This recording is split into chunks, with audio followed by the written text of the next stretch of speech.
Hey guys, Lex here, back for some more of the Great Ace Attorney. Last time we had another great deduction with Sholmes, and let's continue the investigation. It's these dashed long winter nights, you know. Nothing to do but read in front of a fire. Luckily, there's a jolly good second-hand bookshop just around the corner. Buy all my old novels there.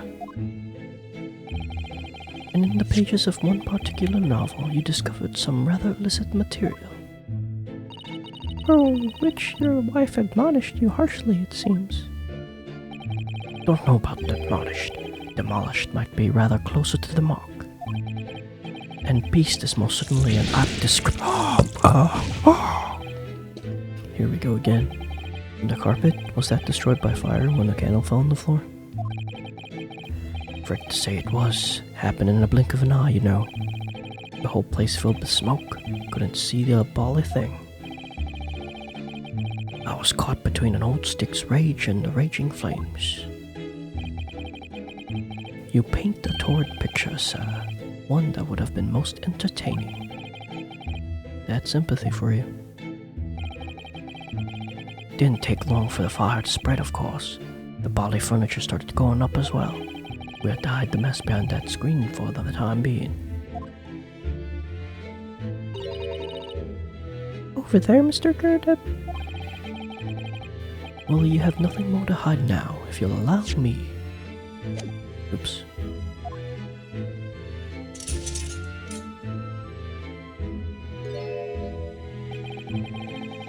Had all my favorite novels in that case. But as soon as the fire got hold of them, that was it. Whoosh, up in smoke. Gosh. Then the wife started hurling things at me. What a terrible sight it must have been. There was I, backed up against the window, under heavy enemy fire. Incendiary books incoming, 10 to the dozen. Worst of it is, I lost my favorite. Book's called The Lion's Pride. The Lion's Pride? Ah yes, your notorious love of big cats coming through again. I assure you, the title didn't influence my choice in the slightest. The poor man really did lose something dear to him as a result of the ferocious beast's rampage. Mr. Sholmes' deductions turn out to be correct once again. It can only be described as a great British wonder. I tell you, it was total carnage. Flames everywhere and the old stick in full fettle. Out of interest, what time of day was that? Not sure I can remember. It was 2 days ago now. Let's see, around 5 o'clock, I think. So at exactly the same time, as a terrifying incident was unfolding outside your window on the street window. Even more terrifying on the inside, I can assure you. The whole blighty could have been flattened outside my window at that moment. And I wouldn't have noticed the dashed thing. Oh, really?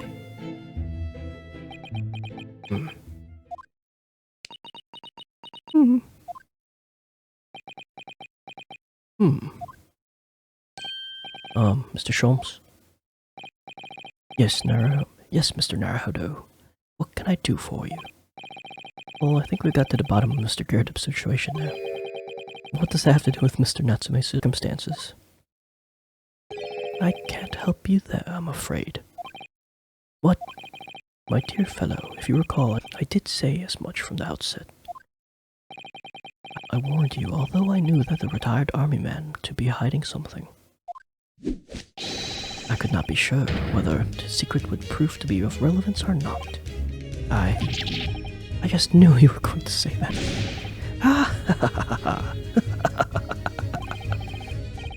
Well now, Mr. Naruhodo, you mustn't lose heart. Bear in mind that all things fall into only one of two categories. Those relevant to the case and those not. That makes no sense to me. Well, no matter.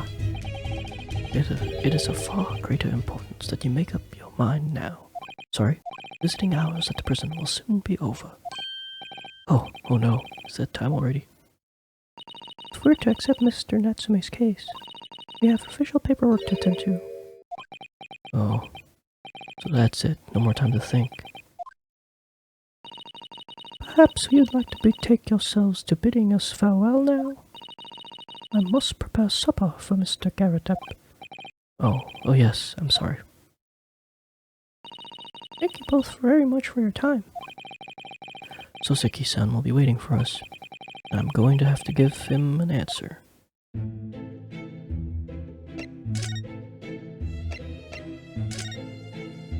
Okay, now I gotta figure out his voice again. Wait, what? Briar Road. It's time there, Sir Naruto. We must hurry back to the prison. Yes, I know. Let's take a look here. Huh? Oh. What's the matter? It looks like something's going on over in front of the Mr. Garradeb's house. Huh? Who the hell's this? I know thee not, old man. Fall to thy prayers. Who are you?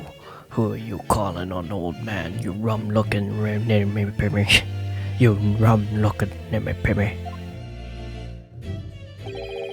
There are more things in heaven and earth, Horatio, than are dreamt of in your philosophy. Who's that Horatio fella, eh? What are you talking about? Excuse me. What the? Who are you now? I'm sorry, it just looked as though there might be some problem here. And my associate here, Mr. Ryusuke Naruhodo, is a lawyer, you see. Eh? A lawyer? What? If I could be of any assistance, I'd be happy to help. I'm from Japan, but I've studied English law. Fine. I'll be on my way for today, but you mark my words. This ain't over yet. Get thee to another. Do I look like a bloomin' nun to you? He did it. He isn't the guy on the left. Do hope you're not injured. Oh, fair Eastern maiden, thou art so gentle. Thank you. What's that all about? There are more things in heaven and earth, Horatio, than are dreamt on your philosophy. I'm not Horatio either. Forgive the inquiry, sir, but are you a lodger here in the Garradeb residence? Oh, fair Eastern maiden, thou art so right. Yes, I do dwell in this humble abode. So was it? Mr. Garradeb mentioned that he had another lodger, didn't he? This must be the man. Do you happen to know the other lodger who lives on the first floor? Oh yes, a gentleman named Natsume. Oh, more worthy a polemist in my battle of words now. Could be that be. Sorry, battle did you say? Who is stronger, Hamlet or Macbeth? Mr. Natsume and I sparred long into the night. I see. I don't fully understand, but it seems Mr. Natsume and this gentleman are acquaintances at least. So, fair maiden. So, good gentleman. I can tarry here no longer. Fare thee well. I didn't really understand him, but I think he's returned to his room. Seems he's unaware of what's happened to Mr. Natsume, so he can't really help us.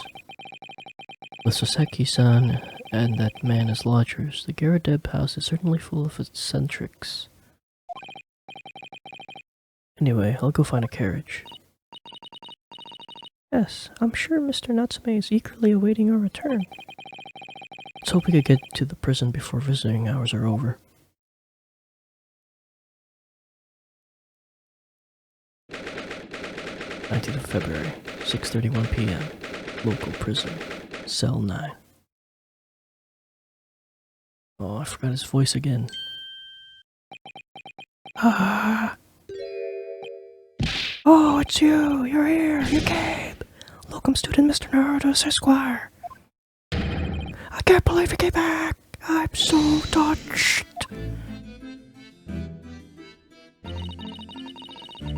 We are so sorry to have kept you waiting, Mr. Natsume.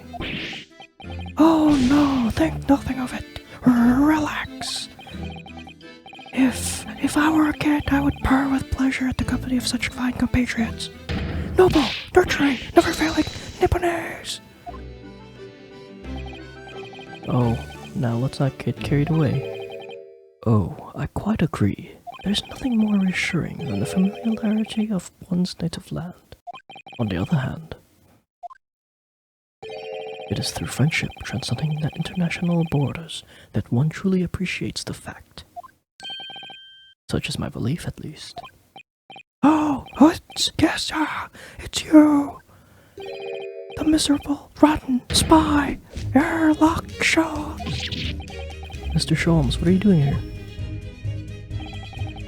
I have no intention of doing anything per se, save observing, of course. Whatever do you mean, Mr. Sholmes? Well, having encountered some curious reading material in that gloom-full room, and having unmasked the secret identity of that eccentric pair, I decided I should drop in on my way home to see how our divested friend is faring. Gloom-full room! At least your accommodation here offers a window, my dear fellow. In that sense, it is the superior option. Anyway, I must commend you in your taste of books. My day has been a delight, and cost me not a penny. Ah, you! How dare you! Airlock Sholmes!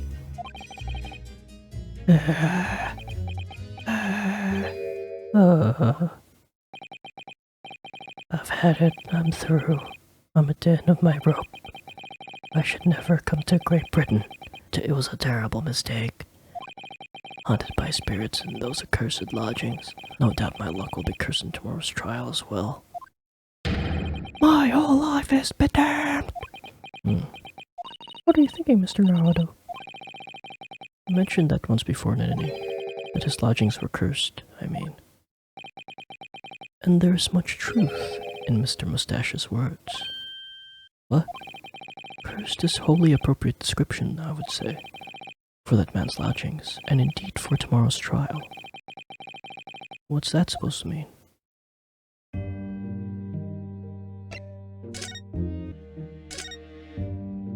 Mr. Natsume, what did you mean by what you said just now? About the trial tomorrow being cursed? Oh no. Why are you looking so grave? You're making me nervous. I was just getting carried away, that's all. I didn't mean anything by it. Oh, I see. That's really agitated him. You don't mean the trial is cursed somehow?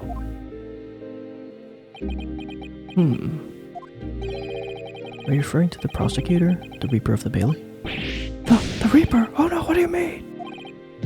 Please tell me, summarize it succinctly in 16 salient words. No defendant has ever survived a trial in which the Reaper stands for the prosecution. Ever. Oh. Oh my goodness! Can it really be true? That was 16 words exactly. Was it? 1, 2, 3, 4, 5, 6, 7, 8, 9, 10, 11, 12, 13, 14, 15, 16. Yesterday, Mr. Naruto successfully defended someone against a Reaper, but then after the trial was over, the defendant passed away in unusual circumstances. Mr. McGilted. What?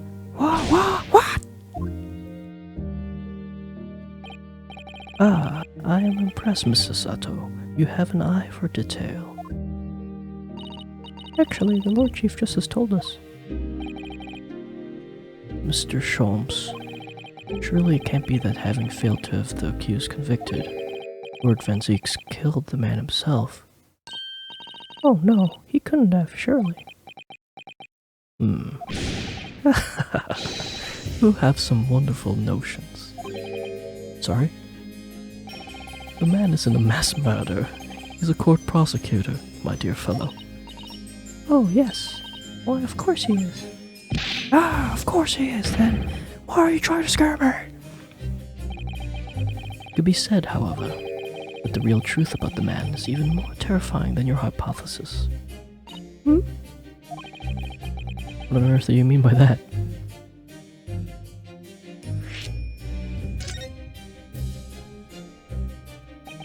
Van Zieks is quite an exceptional man. However, in London courts of law, exceptional does not equate to winning every case without exception.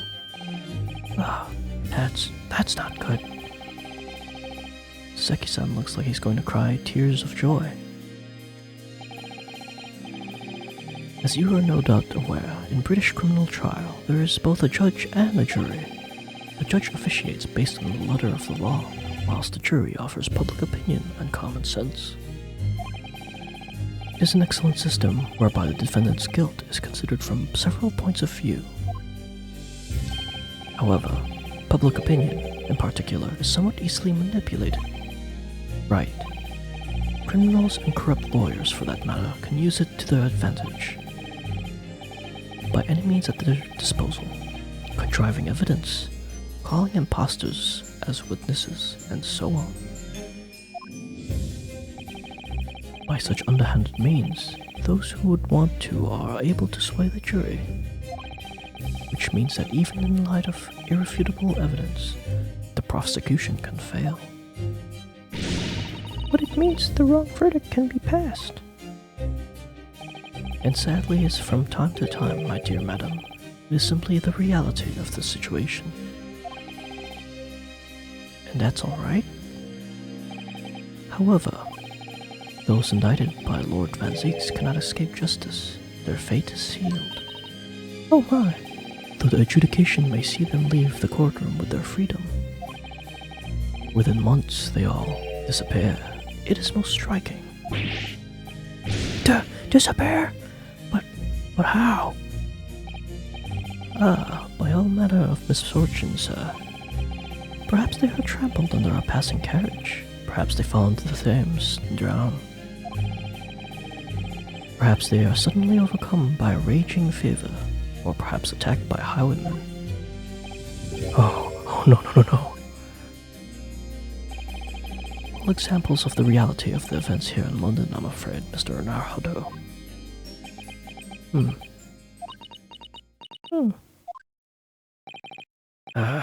I knew it. I'm the dead dodo done for do.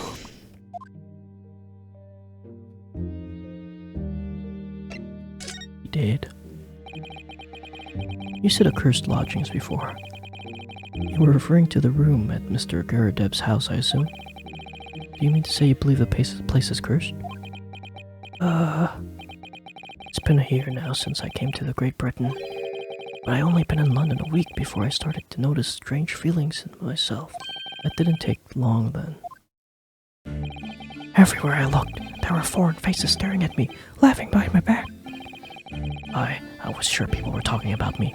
I started to become nervous about going outside. They were always staring at me, all the time, from dawn till dusk. So I shut myself away into my room, but even that didn't help me. The fear didn't go away. It must have been very lonely, having been away from your homeland for such a long time. I had to move a number of times, but recently, to that room on Briar Road a week ago now. Yes, why did you choose there? It seems a little inconvenient. The rent is cheap, have so little money and appealed to me right away. Of course I asked why it was so affordable. The landlord just simpered and said, "The room is cursed." Oops. He quickly tried to cover his mistake, but it was too late. So I told him, "If you have something to say, then say it. But if not, don't mention it in the first place." Yes, well said. But it was true. It was all true. You mean, the room really is cursed, then? Ever since I moved into that windowless hellhole. My sleep has been plagued with nightmares. I awake feeling as though I'm being choked to death. And in my waking hours, people are stabbed in front of me as I walk down the street. I'm branded a killer, thrown in prison, and nobody wants to know me. I'm surrounded by scary, sinister spirits. If only there was someone, just one person on my side. Can no one find in his or her heart to believe in me? Really no one at all. To believe, yes, to believe.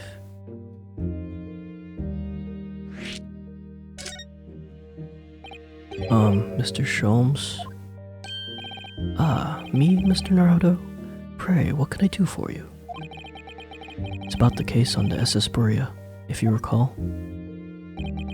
The Buria. Ah, that case. The one with the snake. Well, yes. At that time, I was the suspect, but you believed in me and listened to my side of the story. And you helped us to investigate. I didn't I? Interesting. What I want to know is why. Why did you believe in me? I see, yes. You mean because you were a grimly dressed, shady Eastern fellow found within the victim in a locked room. Well, if you like, yes. I'm a little surprised that the answer requires explanation, my dear fellow. It's quite simple, really. You said I didn't do it. But I could have been lying. Surely you must have had your doubts. You must have suspected me a little. I think perhaps you have misunderstood. I neither recall believing in you, nor that which you were telling me. What? You see, the only things I believe in are those I choose to believe in. What? What do you mean, Mr. Sholmes? I make up my own mind about what is to be believed and what is not. If I should like to believe in something, I do. The circumstances can hang as far as I'm concerned. But I could have betrayed your trust.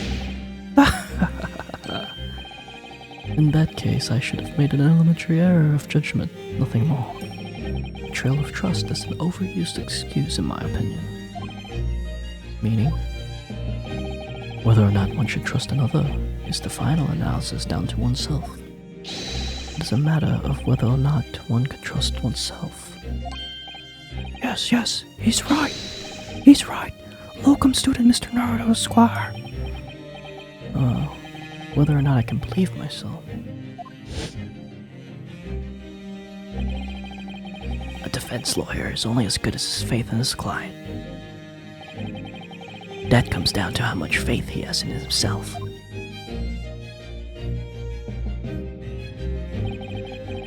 You were so right, Kazuma.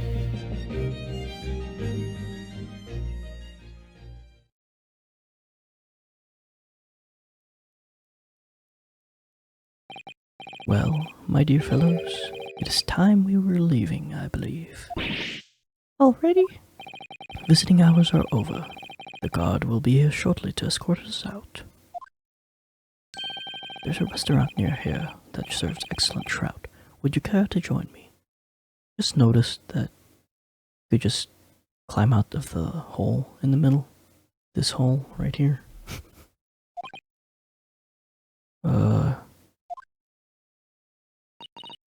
Oh dear. There's never enough time, is there?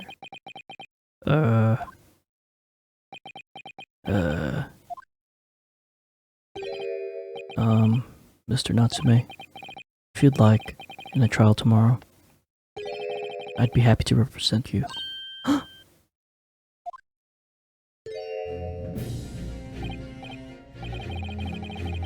Locum student Mr. Naruto Esquire.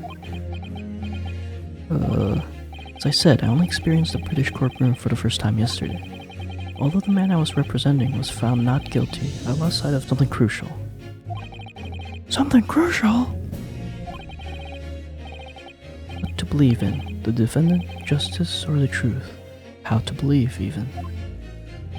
But I think I finally worked it out. I've decided I must believe in myself above all else, to trust in my instincts. Yes, Mr. Naruto.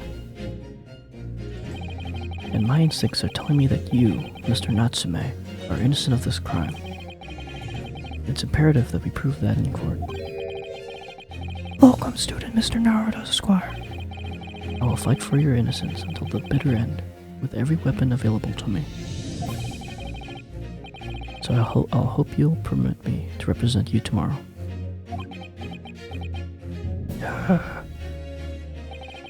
As I said when we first met, I'd like to entrust my fate to someone who will listen to me in my native tongue. Of course, Mr. Natsume.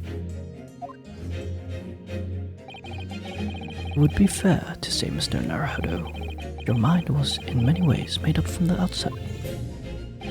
You merely needed the events of today to fully realize it. Yes, I think you're right about that. It's been a roundabout journey, but I got there in the end.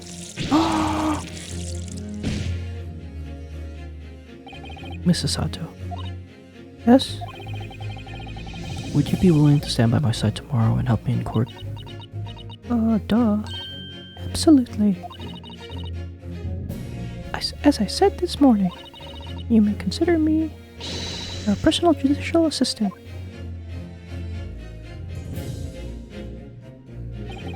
The shocking events of yesterday's trial still weigh heavily on my mind. But it's time to stop looking backwards. Kazuma believed in me, and Mr. Shon believes in me now too. So it's time. Time that I learn to believe in myself. Soseki-san has no one. He's all alone. So it's my job to help him, to fight his corner. Tomorrow, in the courtroom, with all the strength I can muster. Alright guys, I'll see you next time for the next part. So don't forget to rate, comment, subscribe. Thanks for watching. Bye.